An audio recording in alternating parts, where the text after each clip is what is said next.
Right, we're finally here. What's that? I'm talking to my audience, son. Hold All right, here we on, go. man. Been waiting for this lagger over here, Fonzie, but we're ready to rock. Here's some music. Let's do it.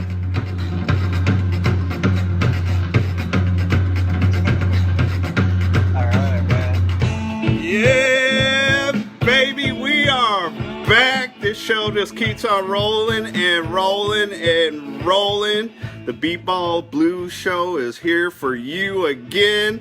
I am your captain, the 2000 offensive MVP, five-time world champion, Neil Memorial Day. Welcome to the show, everybody. I'm very excited. This is going to be a big, fun show. Man, I go out yesterday. Yeah, I put out this big promo for the show about this dude Fonzie. Don't nobody know him, Mr. Shy Boy, and I don't worry about it. I'm gonna pull this shy little creature out of his shell, and then the dude goes and starts drinking before the show. So you don't have to worry about me pulling him out of his shell. I think old Mr. Elkie Hall might do that for me. Oh, man. Welcome to the show, Mr. Fonzie Medrano, bro. Medrano. I got no Latin in me. Medrano. I can't get I can't roll my R's. Medrano. Medrano, wait. Yeah, like that. I can't do that. I got no Latin in me. That's why women don't like me. I ain't got no Latin to me, dude.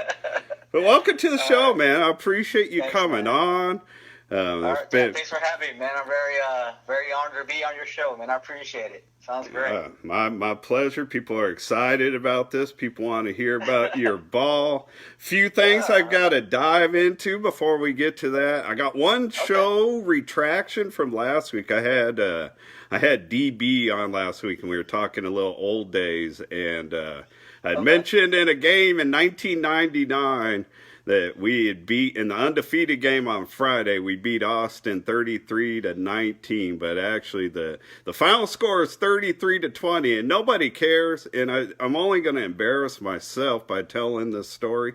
But the only reason I remember why I think it's 33-19 and it was actually 33-20 is my father. You know, that tournament was in Sacramento, so my parents and my family were around for that tournament. My father was recording a lot of our games on videotape.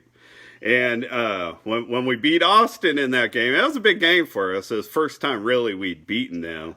And we were up like 33-19, and the last ball comes to me, man, and I muffed it, dude. It was an easy ball. I go up, I go to pull it off the ground, and it just slips right out my hand. Totally Neil McChokel.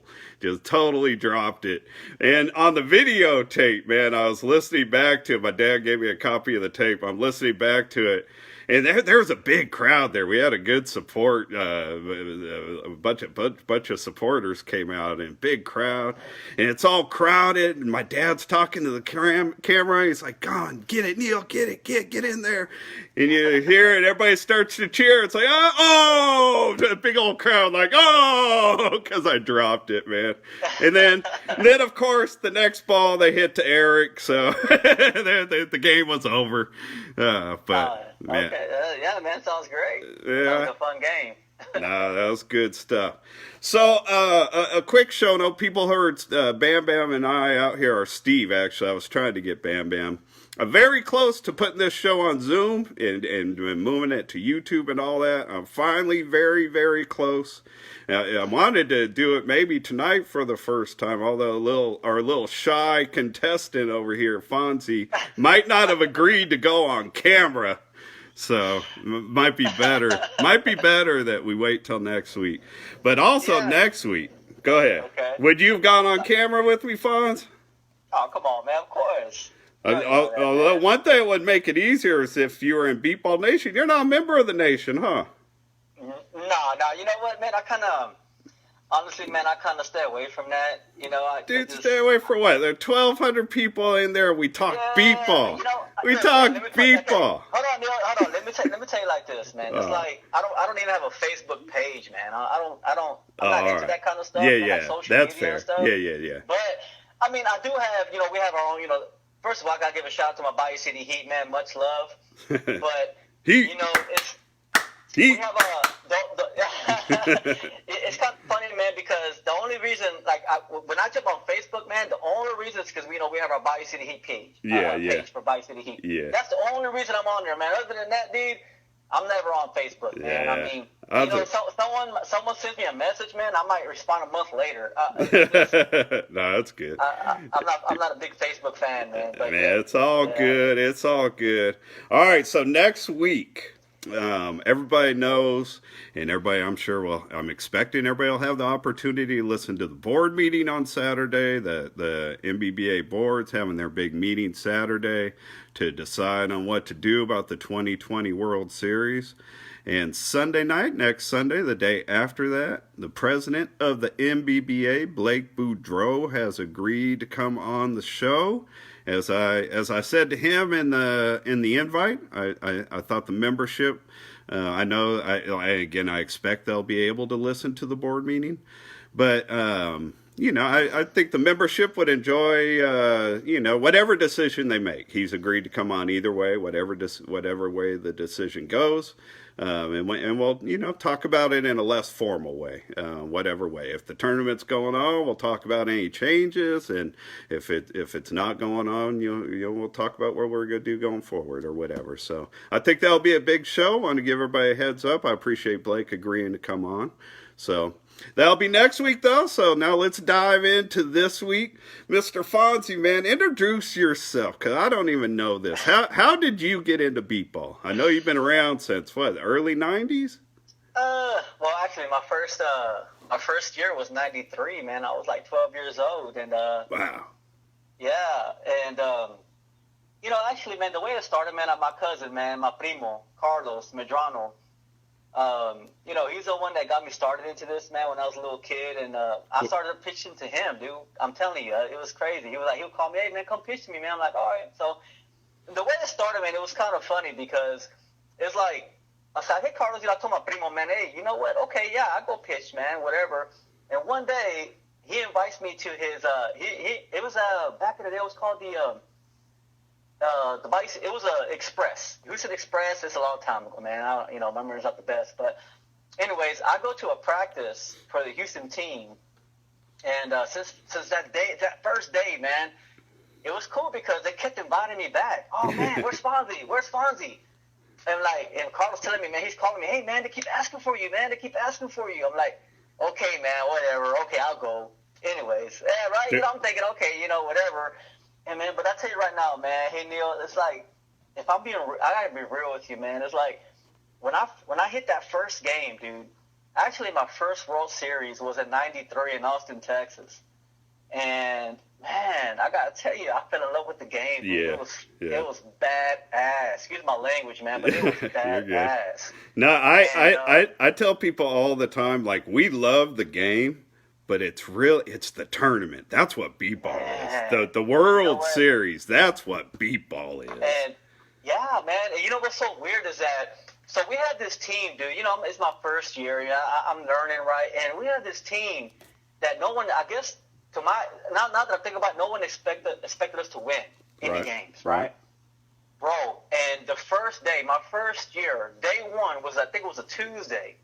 No, I'm sorry. Yeah, Tuesday, dude. And we're in the championship bracket, bro. We went 3-0 in my first year. And I'm like, and then to me, I still don't know anything yet, right? I'm thinking, oh, yeah, we won a few games, whatever. Dude, but the team was like, oh, my, they were hopping in joy because they couldn't believe that we're in the championship bracket, right? And I'm like, so I'm starting to comprehend, man. I'm like, dude, really? These oh my, this is real like this, right? And ever since that, dude, is like the competition, man. When I see these players, man, they sacrifice their bodies out there and all that good, dude. I fell in love, man. I'm like, because I'm gonna put it like this, dude. I'm a big contact sport lover, man. I love contact sports, man. And when these dudes throw their bodies on the ground, man, I'm talking about when they tackle bases, dude, it's like, dude, I'm telling you, I'm passionate, man. I'm passionate because I'm a big boxing fan. I'm football, all that stuff, man. Contact sports, man, and Beepball's a contact sport, man. Yeah, you know what I'm saying? It's a big contact sport. Right. And I've seen dudes collide. You know what I'm talking about? I've seen dudes collide with each other, man. Oh, yeah. Freaking trying to defend the ball. Dude, this ties into Houston. The first tournament I ever played in was '87. But in 1986, my team here in Sacramento had got started, and the World Series was in Palo Alto, where Stanford University is. And the World Series was actually played on the Stanford campus. Like all the fields were just made up out on all this open grass, and there are like 22 teams there. So my team and I drove down there on like Friday. That was my first experience. And some of your older guys, Doc Bradley, Michael, they would be able to they'd be able to tell you about this. Houston was playing a California team. They were called the North Bay Nemesis. That ended up being the first team I ever played with at the World Series. And two players from the Houston outfield crashed into each other. And the dude from Houston, like one guy I want to say is like head and shoulder went into another guy's jaw.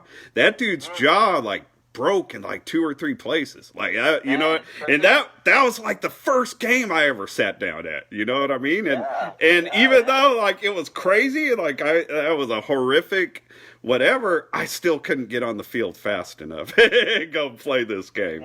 You know what I mean? Because people are out there giving it up for this, you know what I mean? You know, man, it's the passion that these players have, man. It just drove me in, man. I'm telling you, it's just something about it that I love this game, dude. Like people a lot of people don't know who I am, I guess, but I'm very passionate, bro. When I'm on the field, I'm on the mound. You gotta understand, dude. I'm in the zone. I'm passionate about this game. I want to put my team in a position to win every single time. Yeah. And if I can do that, that means I did my job. Because I know there's times where like we're up by 5-10 runs and we still lose the game in the 6th inning, you know. And I get it, but I mean. It hurts, man, but my thing is like, man, if I could just put my team in a position to win, I know I did my job, and I'm happy. Right. You know? It's hard, man. I'm telling you, there's so many good Beepball teams out there, man. They'll come back on you, man. You got to have at least 15, 20 runs to have a nice cushion, you know? You know, so It's like, you know, so I do everything I can, man. I put all my love into every pitch, and I love, you know what I'm saying? I love being on that mound, man. Yeah. I love it, and when I see one of my players just smash, dude, it's like the greatest. It gets me hyped up, and I got some big hitters on my team, and I love it, man. You know, Daryl Miner, you got Tanner Gears, man, you got Bam Bam, you know, you got Blake Boudreau, man, you got Lee Rodriguez, dude, you know, we have a couple, even like you know. Jacory, well, he's not with us no more, man. But Jacory was freaking powerful, and he's freaking fast. Yeah. You know, Joe. You know, Joe was freaking powerful. You know, man, it's just players like that. I mean, even Jason's coming around with all this power, man. But dude, as you know, man, as like my thing is, I love defense hypes me up, man. I love it, dude. But when if we can score like 15, 20 runs on somebody, man, I love it, man. This is like, you know, it's not. I just love it, man. I've been around the game since the mid '80s, as I've already said, but you know, a little bit ahead of you, not much, but a little bit ahead of you. Even before you, like, as long as I've been around, Houston's always had some dudes that could be bombers. Like in the '80s, man, Doc Bradley was a bomber, dude. Dude, Doc used to hit in the freaking trees at our practice field, man. Doc Bradley, wasn't he? He was a left-hander. Bradley was a left-hander, right? Yeah, dude, he's a big lefty, man. Yeah, he would bomb. You know what? He ran 100. I think back then it was 90 feet. He probably ran the base in about 15 seconds. Yeah, that's being nice. Dude, that ball was gone. Yeah. I'm telling you. You know, and that's back in the day whenever it was actually more offensive than defensive. Like nowadays, man, this game is defensive, man. It's freaking hard. Even you can hit a bomb, and you dude, it's 50-50, man, because you don't know. You can stick and put out. Yeah. Back in the day, oh man, it was all, if you can hit the ball hard, man, there's more of a chance you're going to score. Yeah. And Especially when you started at the 90 feet bases, like, you know what I mean? yeah, That 10 feet really made a difference in our game. because I tell you right now, man, it's always nowadays, man. It's like a step difference, man. A half a step, where you get put out. It's usually by a half a step or a step that makes a difference nowadays, man. So, but yeah, man, it's all good. I love it, man. Man, so you telling me in 1995 you were only like 14 years old? Yeah, man, I was a little kid when I first started, man. I'm telling you, I was just a little kid. I don't even know. You know what? Okay, all my life, dude, my life is baseball, right? Since I was a little kid. Yeah. It's about baseball. Actually, baseball and boxing. You know what I mean? So it's all about winning, right? I do everything I can to win. That's it. So that was my mentality, man. I do everything I can to win. So and my mentality now is like I want to put my team in a position to win. That's my goal, right? And that's what I shoot for every game. It doesn't matter who we're playing. Yeah. My job is to put my team in a position to win. And, that should be everybody's. That should be the goal. Every time somebody takes the field. Because, yeah, and I just again, man, it's hard. Baseball's a hard game, dude. It's hard to win. Oh yeah. And much credit, man, to all these players, man, that they make it hard for you to win. And I love it, because it makes me try harder. You know what I'm saying? Yeah. When I'm on the mound, dude, these teams that just got the sick defenses, man, it's like I look for ways to get around them, dude. I'm telling you, I try. It's just, but I mean, some of these teams are real good defensively, and I love it. It's it makes me try harder, man. I love it. I love a challenge, man, Yeah, no, I hear you. The reason I brought up 1995, I've always had like a little special appreciation for you since then because, 94 was the first year we were the West Coast Dogs, and I personally had a terrible year playing in 1993. I tried to coach and play, and I was, still young, and I just did terrible. So we started the Dogs, and Don became the head coach, and I worked harder than I had worked during any season getting ready for the 94 tournament. And then I dislocated my shoulder in the second inning of our first game and was done for the year. So I didn't even get to do anything with it. So in 95, that ended up being the first year I ever made the defensive all-star team. But we played you guys in the round robin on the first day. And because I played like 50 feet behind you, so I always interacted with pitchers more than anybody else. And man, after the second inning, man, I was walking off the field. And he's like, man, you guys been putting in the work. You know what I mean? Like you recognize how hard we had been working, and I appreciated that. But I had a good game that day. I get you guys. I had like 6, 7, 8 putouts in.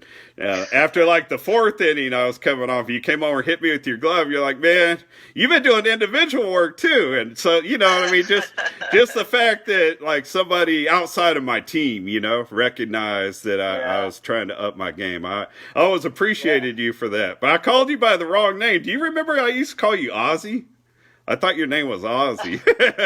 and I remember you calling me Z. Yeah, I called you Z most of the time. That's why you didn't even I didn't even know I didn't know your name until 98, 99 because I was it's kind of funny you bring that up, man. Just because during the game, dude, it's like you're my worst enemy, right? Oh yeah, I hate you, I just put it on you, No, I was the same way. After the game, dude, and I give credit where credit's due, man.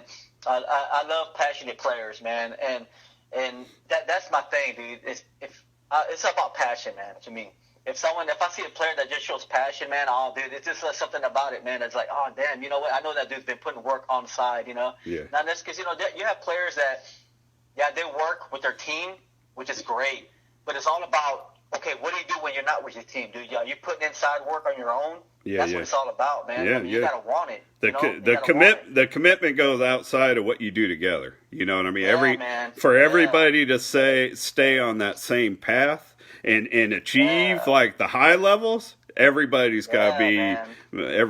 be putting in And the work. that's things that I appreciate, man. I love it. Like I said, man, I've been saying it several times tonight, man. I love the passion. I just love it, man. Dude, what's funny to me about you saying how like your opponent's your enemy when you're playing? Oh, man. I'm so much like that. My boy Bam Bam will tell you, like when we would get divided up either in goal ball or beep ball to where we are on opposite sides, he'll tell you there's nobody he hated playing more against than me. And not even because like I would win most of the time, but just because I talked trash the whole time. I never stopped talking trash. And literally like by the end of a goal ball game, if Seth and I are on the opposite sides, at the end of a goal ball game, Seth wants to punch me in the face, man. Let me tell you something, man. It's like I like to reference boxing, man, because I boxed a lot, man, when I was a kid. In the ring and off the ring, you know, I was always throwing hands with somebody. And the thing about it is, man, is like when you're in the ring, dude. I mean, okay, outside the ring, yeah, you could be friends or whatever, but we in the ring, dude. There's no more friends, dude. They're enemies in the ring. I think that's the only way you could approach fighting. I don't think, man. I've never been a good fighter. I actually had a chance for a radio show that I was part of now it's been like 8 years. I got to get in the ring with their producer. They blindfolded him, and it was at like a real fight, dude. They had like. Actually, Steve Sachs used to be a Dodgers second baseman. He was like the ring announcer, man. It was kind of a big deal. Yeah. But, man, I got whooped in the fight. We only did 3 rounds. I don't know anything about fighting. I haven't really spent a lot of time fighting. I got anger in me, but I never take it out on anybody. I take it out on walls, if anybody. So I couldn't get really behind, like, just trying to hurt somebody. You know what I mean? Well, that was my goal when I was in the ring with somebody, man. Yeah, I wanted to drop you, you know? Did sound like you had that problem. So, dude, before... And it's the same... go ahead. Yeah, no, go ahead. What were you going to say?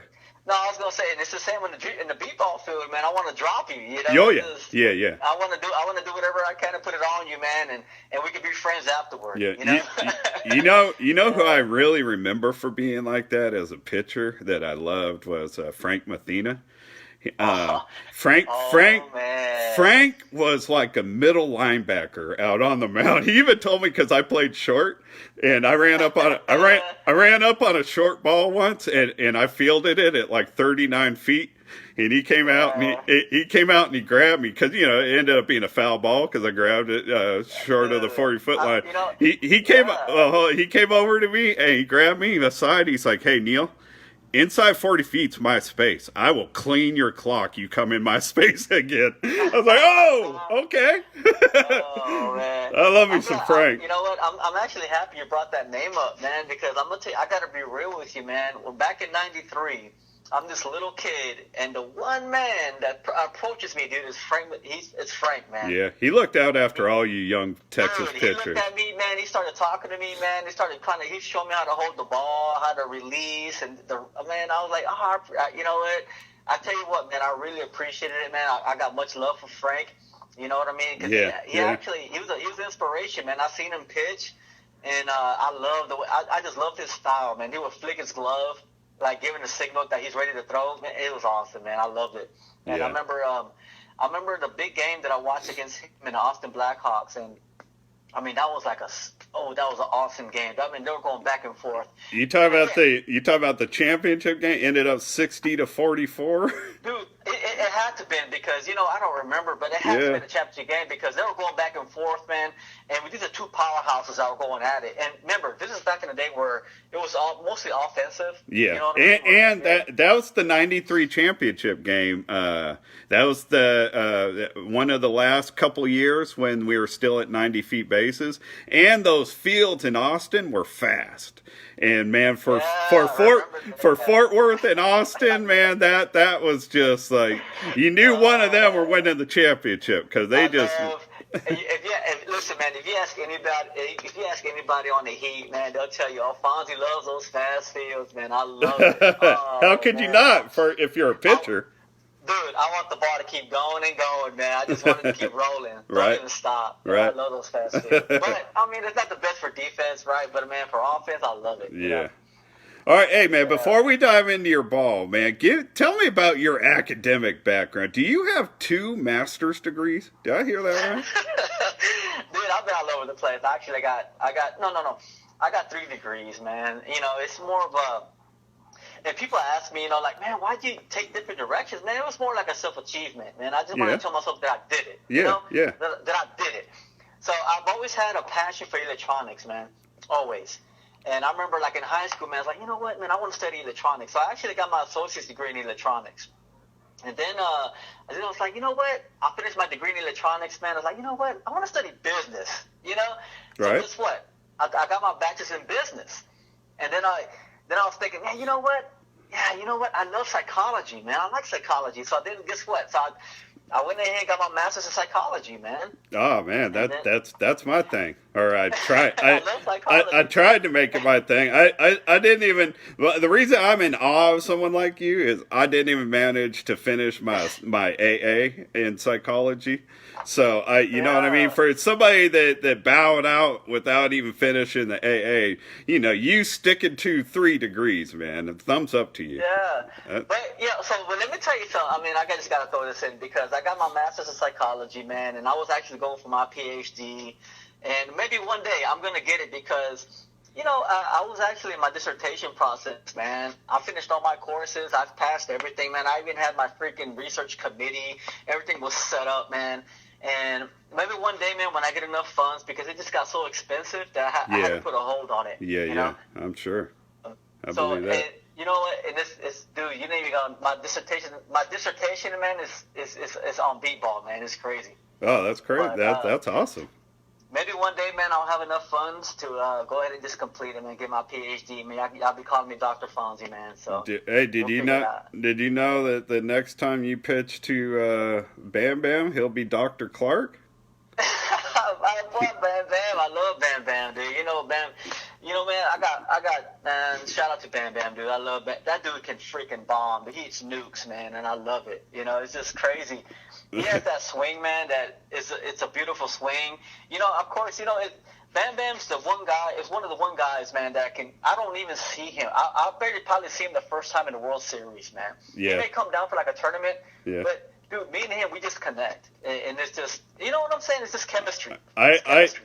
I actually And do. I do more than most people would because you know Bam Bam and I are like brothers. We have been forever, and so I've talked to him a lot since he went with you. Like I understood why he left the Dogs because I was being forced through what he was going through with him, and it eventually did force me out, just not as fast.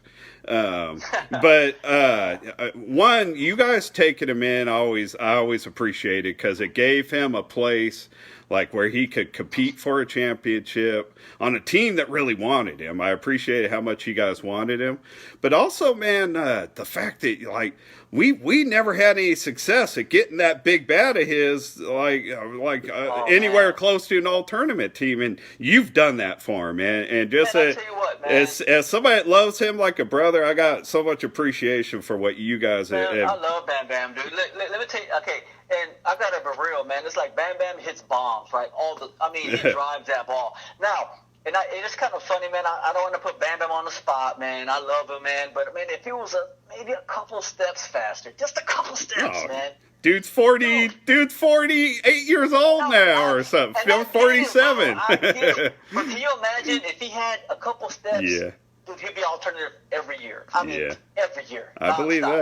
that. I believe that. Because he can drive the ball, man, and it's just like it's like a step, and they'll get him. Like Yeah, just one step, yeah. and they get him, you know? Yeah. And I'm talking about some of these are bombs, right? But I mean, Yeah. like I said, man, I love Bam Bam, man. You know, he's part of this family. I love pitching to Bam Bam, dude. That dude can freaking bomb. There's this one game that it's on YouTube, man, and I watch him. I mean, the ball just lost its pitch, man. That's how hard he hit it. It was so crazy. And he bombed the shit out of it. I'm sorry.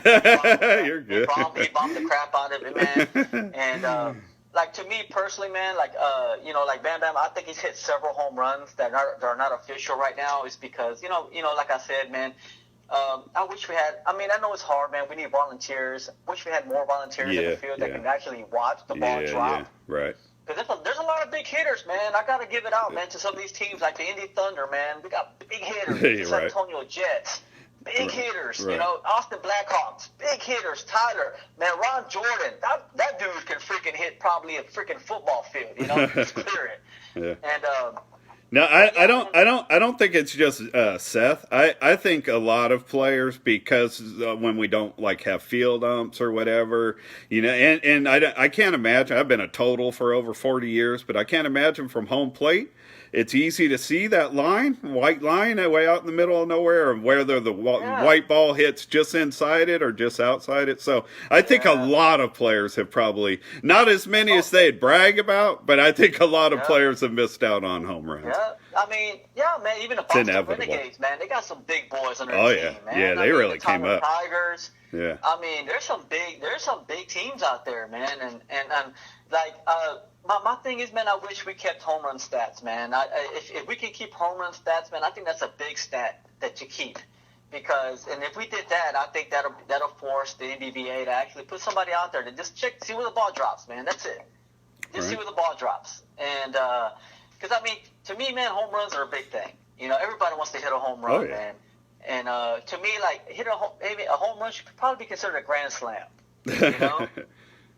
Make it a grand slam. Make it 4 runs. Well, you never get me on board for that, but I do think it should be recognized, and I think, you know, I certainly think that the ones that are being hit need to get recognized, and you know, I am all for the 2-run thing, because I mean, how else is it different than anything else in the end? You know, it's got to be different, but I am not at all for your big grand slam idea. That's a pitcher's mentality right there. That's an offense pitcher's mentality, man. Because I tell you right now, like Daryl Minor, man. That dude. That dude can bomb. Oh, you know, can you imagine, like Daryl? I think he's hit several home runs. Tanner has hit several home runs. You know, Blake's has hit home runs. You know, Bam Bam hit home runs. Right. And it's just like, I think they should get credit for it, man. And that's all I'm saying. I could be wrong, but I think you're fairly close to some people on the board who are influential. So, you know. But you know, man, like I said, I think it's a big reward, man. Can you imagine? I mean, my thing is, I think players want to hit the ball. When they hit the ball hard, man, I think they should be rewarded for it. No, I feel you. Hey, you know, before I forget, there's something that's kind of cool that I thought of that involves you. That you gotta hold the record for having pitched to presidents of the NBBA. You pitched to Doc Bradley. As president, you pitched to Michael Garrett as president, and you're now pitching to Blake Boudreau as president. I doubt anyone has pitched to more than one president. Hey, that's a good record, man. Hey, you know what? That's an honor. Proudly, man. That's an honor. That's great. Not going to get you in the Hall of Fame or nothing, but it's an honor. You know, the NBBA is a great organization, man. I mean, if I can reach the presidents, I really admire that, man. I think people that step up to be president of the NBBA, it's a big deal, man. They do, absolutely. Anybody that steps up to do anything, like representing the league, you know what I mean? It takes time and commitment. So, yeah. I'm with you. I know it's not an easy job, man. I mean, it's hard to do, but I mean, if these guys put their heart into it, man. So it's like, hey, man, look, it's just, man, give all the credit in the world, man, for doing that. Yes, they sir. keep the game going, you know. Yes, sir. All right, speaking of keeping the game going, man, tell me about your new ball, man. Okay. First of all, my new ball, man, I got to give a shout out to Janet Leonard, man. I mean, you know, it's like when people show me love, man, I love it. You know, Janet was like there since day one, man. I mean, so I had this idea for a very long time, Neil. You know, I was like, hey, you know what? I would love one day for, you know, people to, maybe I can make a ball that they can use in a game or something. It was just something I always looked at, you know, like, damn. And I remember it's like, you know what? I told myself it was actually 2015. And I told myself, you know what? I'm just going to do it. That's it. I'm just going to do it. Right. Whatever. And I remember I just started, man. Dude, when I say there was a lot of blood, sweat, and tears into this project, man, I'm being for real. I believe that.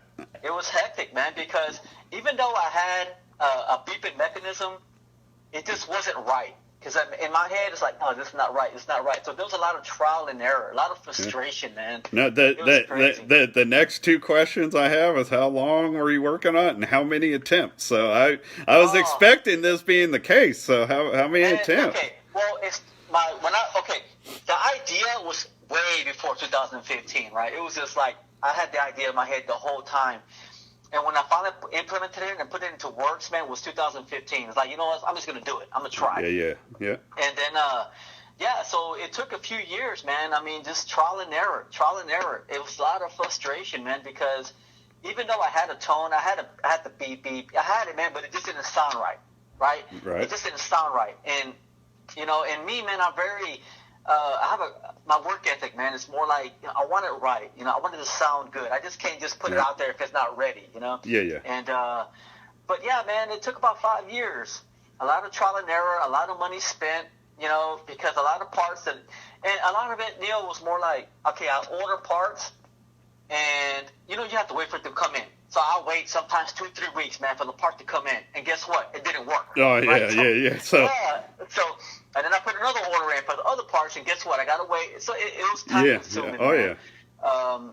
Took patience. I think, you know, yeah, man. I mean, like I said, when I say frustration, bro, you don't even know, man. It was a lot of frustration, man, because it was just like, man, why is it not working? So, and you know, so I would figure it out, man. It was just troubleshooting my circuit. And how to make it was more like, damn, how can I have a circuit now, like how can I make it to where I can produce these faster, you know? Yeah. It can't take me a day to make one ball. Yeah. You know? Right. So now it's like, it was just more like, hey, just constant grinding, man. It was just grinding, trying to figure out how to make it work. And like, I'm so happy, man. I mean, you don't even know how proud I am that I finally figured out how to just produce these and you know, efficiently, you know? And you know, thank God, man, everything's working out, man. I love it. And you know, like, and what I want the crowd to understand, man, like Beepball Nation, I want all the players to understand is that, dude, I put a lot of love into this, man, and the boss is just going to get better. That's it. It can only improve. All the feedback that I get, I appreciate it, because all feedback is constructive, man. You can't hurt my feelings. You know, I have thick skin. You can tell me, whatever. Hey, listen, man, just tell me what happened, and guess what? I'm going to do whatever I can to fix it. You wouldn't have stayed with it for 5 years if you had thin skin. You know what I mean? Nah, dude, I'm telling you, it's hard to hurt my feelings, man. And but you know, I appreciate all the feedback. Like I said, all feedback is constructive, man. Like I've received calls so far, man. I really appreciate it, man. I've received calls from the Austin Blackhawks, man, from the Tyler Tigers. You know, it's just telling me, hey, man, this is what happened. Oh, okay, cool, man. From the Indy, you know, actually the Indy Thunder, I got a call from Booker, and he was telling me what happened, man. And you know what? I tell Booker, man, look, thank you, man. Just keep coming at me with that feedback, because guess what? It's just gonna make me better. It's gonna make the ball better. I'm not sure if Wendell is with the Edge or the Thunder, Jerry Wendell, but he was. Sure. He was at a practice yesterday. He said, I believe the Edge had a practice yesterday. But Jerry Wendell mentioned that he had one of your balls at their practice, and it made it through 31 at-bats yesterday. He said it took a pretty good beating. Man, you know what? And, dude, that's the feedback that I love to hear, you know, because I just love it, man. You know what? And Neil, I got to say this. It's hard. It's like, with Beepball, man, being such a contact sport and so aggressive, man, it's hard to guarantee that anything's going to last the whole game. You know, it's hard. You can't guarantee that. Now, I was thinking this has to be an odd project for somebody who loves the electronics, because, look, when you invent something that's really awesome electronic-wise, you don't invent it with the purpose of full-grown people hitting it with a 36-ounce bat. You know what I mean? You don't invent something for people to beat the crap out of it. That's not the point of making electronics, you know? So it's got to be an odd project. It is, man. And like I said, I take all that feedback very seriously, man. Like I love Larry, man, from the Tyler Tigers, man. He's been supporting me for a long time. And he's been telling me, he'll give me his feedback on the ball. You know, like I said, Booker would call me with his feedback on the ball. Also, you know what? Brandon from the Austin Blackhawks called me today, and I thought I loved it, man, because even though he told me, yeah, man, we killed your ball, like,